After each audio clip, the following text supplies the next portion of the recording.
m'a fait la grâce ce matin d'être parmi tes invités à cette célébration. Merci pour ma vie et pour ce que tu as décidé d'accomplir dans ma vie et par ma vie. Que toute la gloire te revienne au nom de Jésus. Amen. Que Dieu te bénisse. Nous voulons également saluer le président du collectif des pasteurs. Révérend, que Dieu vous bénisse. C'est un honneur de vous avoir.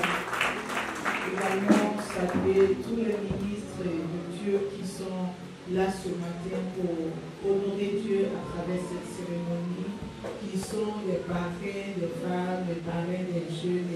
Et donc on est ensemble et disons merci à Dieu.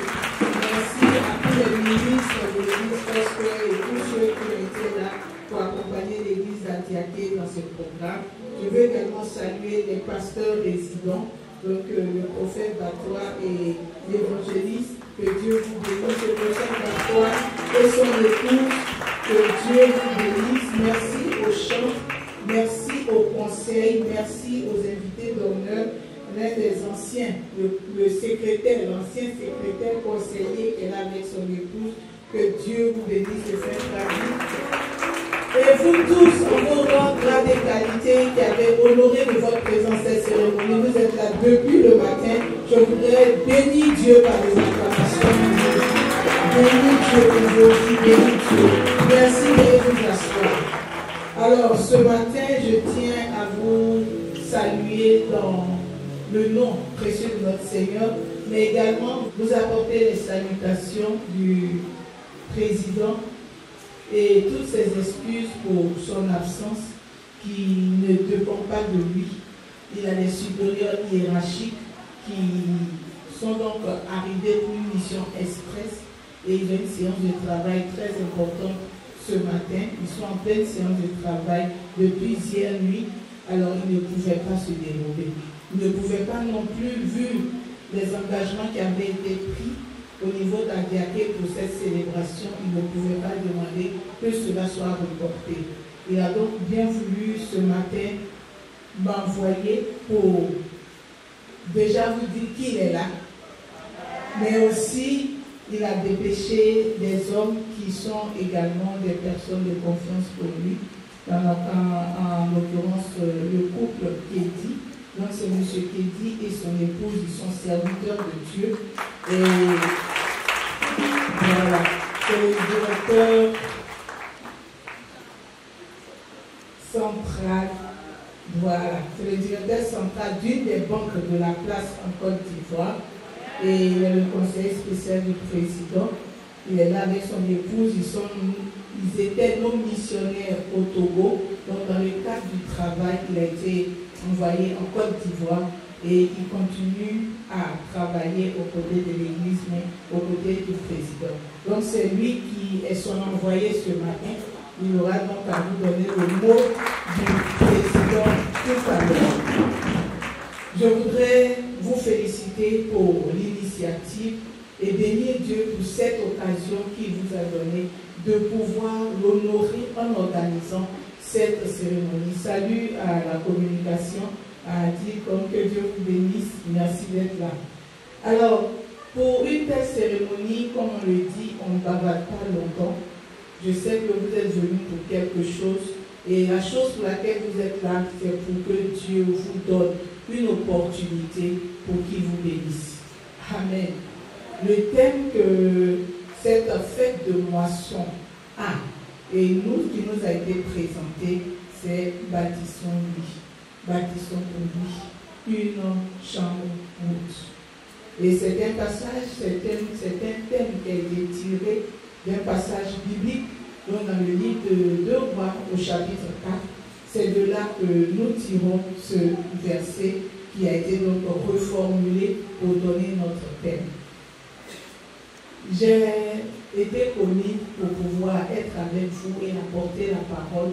J'ai donc prié le Seigneur et Dieu m'a dit de vous dire deux choses.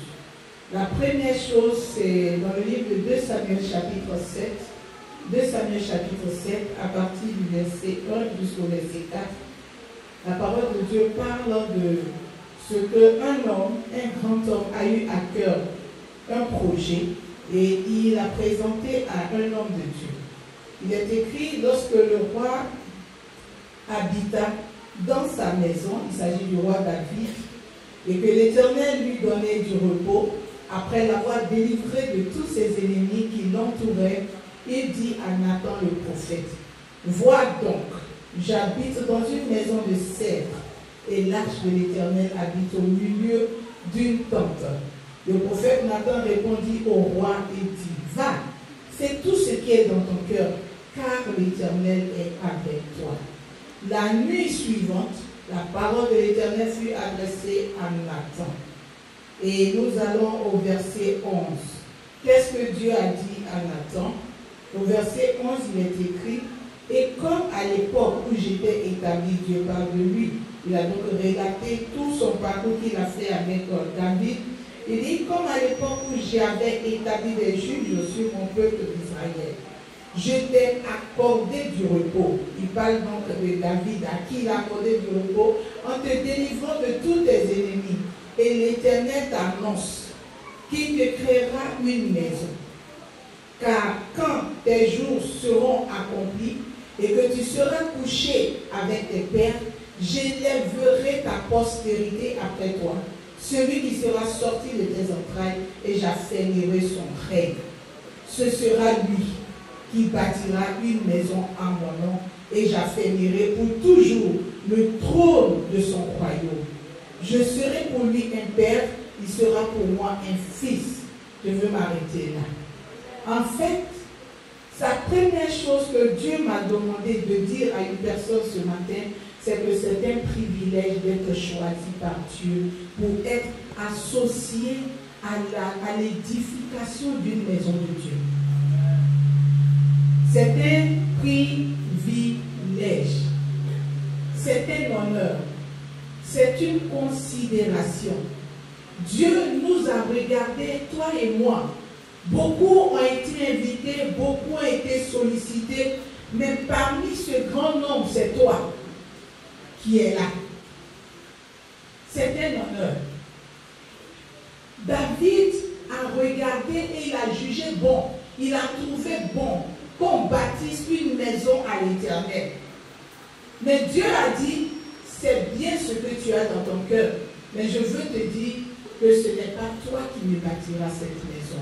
En d'autres termes, tu n'es pas qualifié. Beaucoup ont reçu des invitations. Beaucoup ont dit oui, nous serons présents. Mais toi, tu as reçu et tu es là. Tu as donc été qualifié. Tu as donc été sélectionné. Tu as donc été choisi. Dieu ne choisit pas au hasard. Dieu ne choisit pas juste parce qu'il a envie.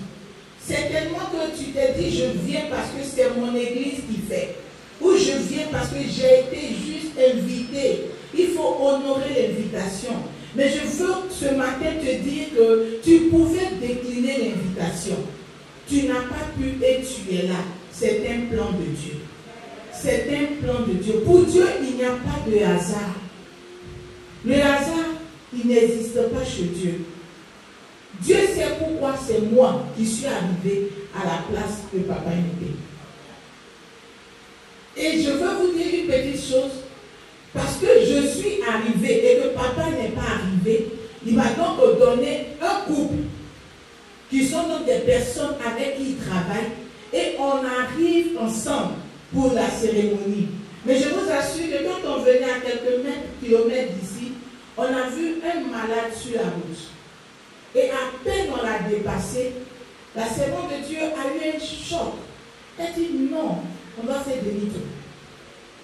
On a fait demi-tour. On est rentré, on s'est excusé, on les a salués. Et elle a dit, Dieu veut qu'on prie pour ce monsieur. On ne le connaît pas. Il est d'une famille musulmane. Mais on a prié et elle disait, pourquoi Dieu permet que nous nous retrouvons à l'instant T ici? On a dépassé des fous, on a dépassé des gens. Mais pourquoi pour lui on peut être chargé de compassion? C'est que Dieu a un projet pour lui. et que ce n'était pas un hasard que nous soyons là. Pour quelqu'un, tu peux imaginer, tu peux dire c'est juste une coïncidence. Mais il n'y a pas de coïncidence pour Dieu. Dieu programme tout. Il fait chaque chose pour un but. Il fait chaque chose en son temps. Dieu calcule mieux. Il calcule au millimètre près. Il calcule juste. Je veux t'annoncer ce matin que tu n'es pas n'importe qui. Tu es un privilégié. Tu es une personne choisie. Tu es quelqu'un d'important aux yeux de Dieu. En fait, quand on nous invite à ce genre de cérémonie, on regarde à ce que j'ai pas. Je n'ai pas assez d'argent. Est-ce que moi je suis riche? Est-ce que moi j'ai ceci? Mais déjà, il faut considérer que c'est un honneur. Si Dieu vient t'honorer, c'est que tu es une personne importante. Je dis, si Dieu t'honore, c'est que tu es une personne importante.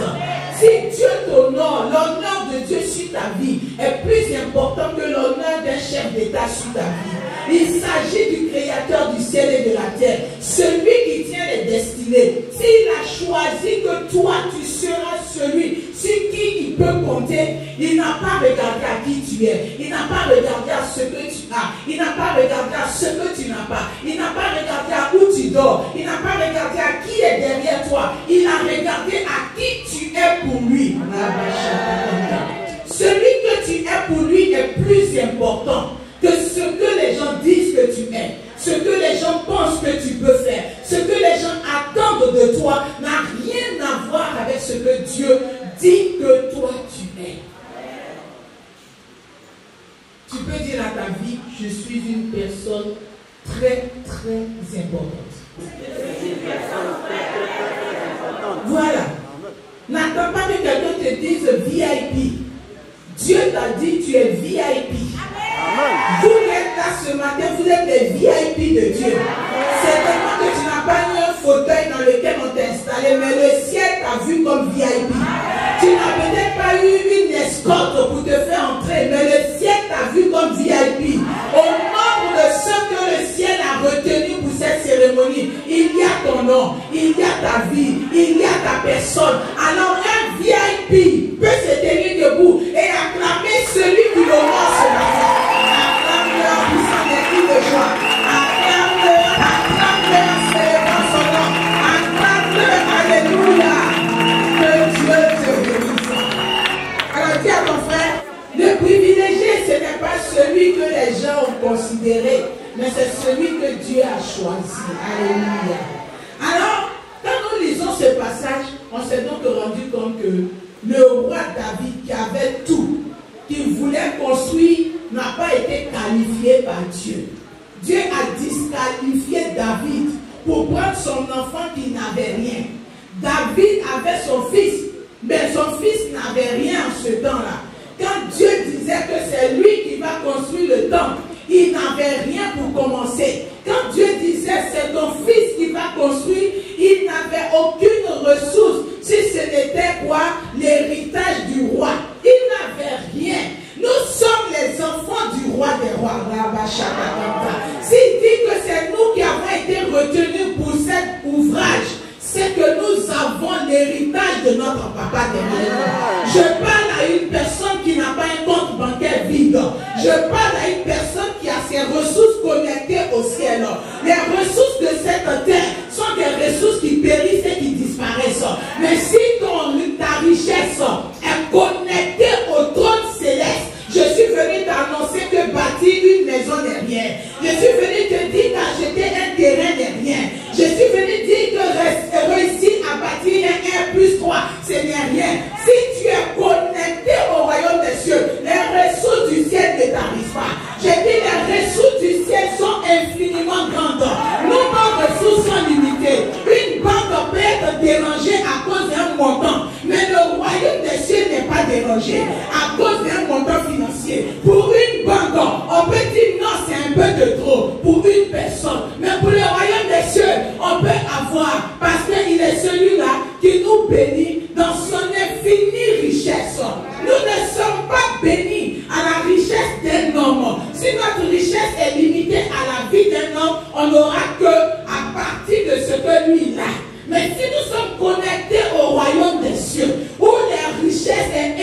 Ainsi tu pourras dire que la gloire de la seconde maison sera plus grande que la gloire de la première. Je suis venu annoncer à une personne ce matin qui s'était sous-estimée, qui avait pensé qu'elle ne faisait pas partie des personnes avec qui Dieu pouvait faire de grandes choses. Si tu es là, c'est que tu fais partie des personnes qui la choisissent. Je suis dans le bon endroit. Je suis avec les meilleures personnes que Dieu a retenues pour ce beau projet. Alors je veux te dire la deuxième chose qu'il m'a dit, qu'il a eu à me dire ce matin. Il dit, bâtir quelque chose pour Dieu ou avoir le message de Dieu, l'invitation de Dieu à bâtir quelque chose pour lui est un prétexte pour que lui, il bâtisse sa vie. Je n'ai pas dit, je ne sais pas si tu m'as compris.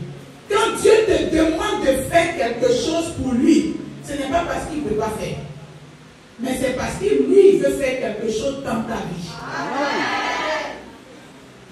Il y a quelque chose que Dieu veut accomplir dans ta vie. Il y a quelque chose que Dieu veut faire pour toi. Tu as certainement prié, tu as demandé quelque chose à Dieu. Et il te dit, voici, je vais t'exaucer. Ici est un lieu d'exaucement. C'est une plateforme pour être exaucé. Nous sommes là ce matin parce que Dieu veut apporter quelque chose à notre vie. Il veut répondre à une de nos prières. Tu vas dire, mais comment Dieu, pour répondre à ma prière, est obligé de m'envoyer quelque part, il va me demander quelque chose.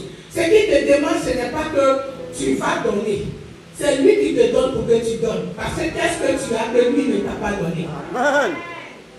Ce n'est pas une occasion pour que tu donnes. Non, c'est une occasion pour que tu lui prouves que tu sais que lui, il a déjà fait pour toi. Quand il a envoyé son serviteur Élie chez la veuve de Sarepta, cette femme-là a regardé sa misère, sa condition misérable. Elle ne s'est pas demandé pourquoi Dieu laisse toutes ces bonnes veuves qui le connaissent dans son territoire et il décide d'envoyer chez moi, qui suis une étrangère, son serviteur. Elle n'a pas posé cette question. Elle a tout de suite regardé à sa condition. Je suis veuve, je n'ai plus rien. Je suis avec mon fils, on a 2 mesures de farine, un peu d'huile, je prends 2 morceaux de bois, je vais faire cuire, mon fils et moi qui sommes 2, on va manger et le jour suivant, on meurt.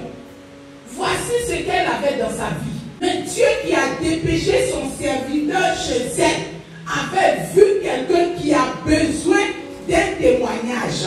Tu fais partie des gens qui doivent témoigner en 2025 ans. Tu dois témoigner en 2026 ans. Je veux que tu témoignes en 2027 ans. Certainement, tu es en train de souffrir avec un bailleur. Tu souffres avec un propriétaire. Tu es un locataire. Dieu veut mettre fin à cette souffrance. Et il te dit, je vais te donner un moyen pour que toi, tu sois établi où je veux t'établir. Dieu ne te donnera pas de faire quelque chose que lui n'a pas déjà réalisé pour toi.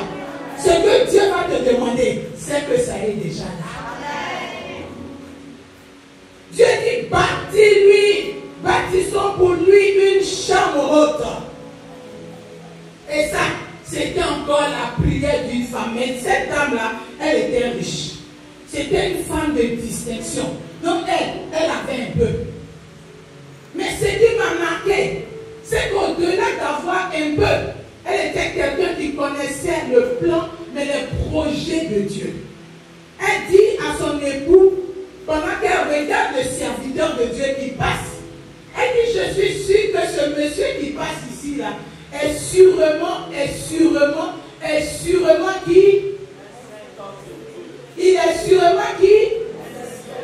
sûrement un saint homme de Dieu. Ce n'est pas un homme ordinaire. Son mari le regardant pouvait penser que c'était un homme ordinaire. Mais elle a vu au-delà de son physique. Oui, quelqu'un ne sait pas ce qui est à l'intérieur de lui. Mais une action de Dieu peut te donner de voir au-delà. Une action de Dieu te donnera de voir au-delà. Elle dit, c'est un saint homme de Dieu. Elle ne s'est pas arrêtée là. Elle lui a donné à manger pendant quelque temps. Elle a trouvé que ce n'était plus ce qu'il fallait. Il fallait passer à un autre niveau. Le niveau supérieur qu'elle demande, c'est qu'elle doit bâtir pour ce dernier-là une chambre haute. Ce qui m'a marqué, qui me dit que c'était une femme de révélation, c'est qu'elle a compris que ce n'est pas dans la cour qu'elle doit bâtir la chambre. Ce n'est pas à terre ici qu'elle doit bâtir la chambre. Elle dit, je veux une chambre au-dessus. Je veux une chambre au-dessus de notre maison. En fait, elle voulait que sa maison soit connectée au ciel. Elle voulait que sa maison soit connectée au royaume des cieux. De sorte que si l'huile de Dieu coule sur la tête du serviteur de Dieu et que l'huile doit descendre sur sa barbe, descendre sur ses vêtements, que l'huile puisse couler dans elle, sa maison. Elle pouvait mettre la maison quelque part dans la cour, mais elle a décidé que la maison soit au-dessus. Elle a vu qu'il fallait qu'il y ait une couverture sur sa maison. J'annonce à une personne ce matin que tu es venu à un rendez-vous pour mettre une couverture sur ta maison. C'est tellement qu'il y a une dalle, il y a une toiture, il y a ceci, il y a cela. Mais je veux te dire qu'au-delà de l'architecture, il faut la couverture de Dieu. Dieu couvre nos vies, Dieu couvre nos maisons, Dieu couvre nos enfants, Dieu couvre ce qui est à nous. Mais il couvre ces choses-là parce que nous lui donnons l'occasion d'être une couverture pour nous. Ce matin, Dieu nous a convoqués parce qu'il veut couvrir nos vies. C'est tellement que tu penses que tu as sécurisé quelque chose. Mais Dieu te dit ce matin que tu es là parce qu'il doit mettre une sécurité plus sûre que ce que toi tu appelles sécurité. Tu es venu pour que Dieu puisse sécuriser certainement ta santé. Aujourd'hui, tu penses que ça va, mais tu ne sais pas ce qui t'attend demain. Dieu veut couvrir ta santé. Il y a certainement la vie de tes enfants qui te fatigue un peu. Il y a un Dieu qui peut se lever et qui peut faire une couverture sur tes enfants. J'annonce à une personne que certainement ton travail que tu penses être sécurisé est menacé quelque part. Dieu veut couvrir ton travail. Tu es venu à un rendez-vous pour que toi, tu sois béni. C'est pour ta bénédiction que tu es là. Si tu t'es plaint dans ton cœur, si tu as murmuré parce que tu ne voyais pas ceci ou cela, c'est que c'était une façon pour le diable de te dire que tu ne veux pas que tu sois béni. Mais gloire soit ton Dieu à Dieu qui t'a donné d'attendre, qui t'a donné de rester, qui t'a donné de te détacher. Et puis de te dire, je vais recevoir de Dieu. Tu ne sortiras pas d'ici sans avoir reçu ce que Dieu a prévu. Je dis, tu es condamné à expérimenter ce que Dieu a prévu. Si tu as bravé tout ce qui s'est opposé à t'être venu ici, et puis tu es là, c'est que tu ne peux pas échouer. Je dis, tu ne peux plus échouer. Si tu peux entendre la voix de Dieu qui s'adresse à toi, tu ne pourras plus échouer. Tes enfants verront la gloire de Dieu. C'est le meilleur investissement. Investir dans les choses de Dieu. Je dis, c'est le meilleur investissement. Il y a des gens qui ont investi dans les choses qui n'ont pas marché. Tu n'es pas mort. Ton argent n'est plus revenu. Mais investir pour le compte du royaume, c'est un investissement sûr. Dis, c'est un investissement sûr. Donc, dis-le bien, c'est un investissement sûr. Dis-le bien, c'est un investissement sûr. Ce matin, tu es venu pour sécuriser quelque chose. C'est tellement que tu es en train de lutter, tu ne peux même pas payer les études de tes enfants. Tu es en train de souffrir, tu gémis. Tu ne peux même pas payer leurs études. On peut ne pas considérer les petites choses, mais lui, il en tient compte. Ce matin, tu n'es pas venu ici par hasard. Ce n'est pas un hasard. Je suis là aussi, pas par hasard. Je suis venu pour confirmer la parole de Dieu dans ta vie. Que tu es une personne importante et que c'est un prétexte de Dieu pour te visiter. Tu ne sortiras pas de ce programme en gardant sur toi les mêmes soucis. Tu ne sortiras pas d'ici en ayant sur toi les mêmes pressions. Oui, c'est un choix. Si tu décides d'obéir à Dieu, alors tu verras sa main se manifester. Si tu décides de rester dans les raisonnements et dans le doute, tu resteras aussi comme tu es. Sinon, je sais que Dieu nous aime tous au même niveau. Il n'a pas choisi de bénir une catégorie et de laisser une autre. Ceux qui expérimentent la grâce de Dieu sont des personnes qui savent obéir à Dieu. Si tu as obéi en venant, obéis en faisant le reste. Dieu a visité cette femme tsunamite.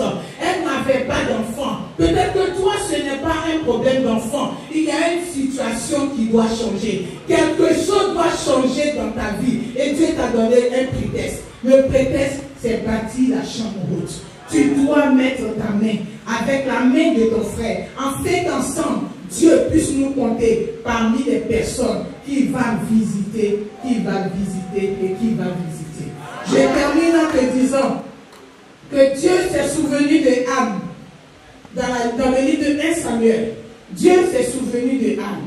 Et quand Dieu s'est souvenu de Anne, la Bible déclare que Dieu lui a donné Samuel. Alléluia. Quand il s'est souvenu de Anne, il lui a donné son enfant Samuel. Mais Dieu ne s'est pas arrêté là. Dieu a décidé de visiter Anne. Après que Anne se soit détachée de Samuel, la Bible nous dit que quand Anne est venue prêter Samuel à l'Éternel, Dieu lui a rendu visite. Dieu a visité Anne. Après qu'elle se soit détachée et qu'elle ait apporté le petit Samuel à Silo. Ce matin, tu auras l'occasion de te détacher de quelque chose. Dieu s'est souvenu de toi en sauvant ton âme. Il s'est souvenu de toi en te délivrant de la mort avant la date d'aujourd'hui. Il s'est souvenu de toi en faisant telle chose pour toi.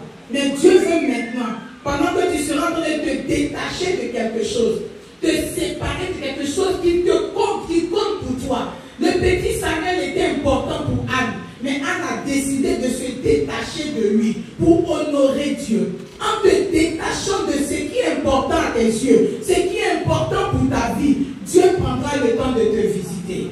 Lorsque Dieu a visité Anne, la Bible déclare qu'elle a eu après Samuel 3 fils et 2 filles. Dieu, en visitant, apporte la grâce. Il a apporté 5 autres après la visitation. Quand il s'est souvenu, c'était juste un. Mais quand il lui a rendu visite, quand il a visité, il y a eu la grâce. La grâce de Dieu doit loger dans ta vie. La grâce de Dieu doit te visiter. La grâce de Dieu doit se manifester dans plusieurs domaines de ta vie. La grâce de Dieu doit se manifester dans ta famille. La grâce de Dieu doit se manifester dans ton entreprise. Doit se manifester. Il faut que tu te détaches. Tu dois te détacher de Samuel. Nous sommes là ce matin pour nous détacher de Samuel. Et je sais que tu fais partie des personnes qui se détacheront de Samuel. C'est pourquoi si tu es d'accord avec moi, que Dieu t'a convoqué parce que toi, tu es important, et que deuxièmement, il t'a donné un prétexte pour te visiter. Tiens-toi debout avec moi et dis au Seigneur, me voici. Je fais partie des privilégiés. Merci pour la grâce que tu m'accordes de bâtir. Éternel, ce matin, j'ai un bon prétexte de ta part pour être béni. J'entre dans cette voie pour recevoir ma bénédiction. Au nom de Jésus, je ne passerai plus jamais à côté de ce que tu me réserves. Je ne resterai plus jamais loin de ce que tu as planifié pour moi. Je vis dans ma vie de chaque jour la visitation du Dieu vivant. J'expérimente une année de grâce sur grâce à cause de ton amour pour moi. Au nom de Jésus. Au nom de Jésus. Au nom de Jésus. Amen.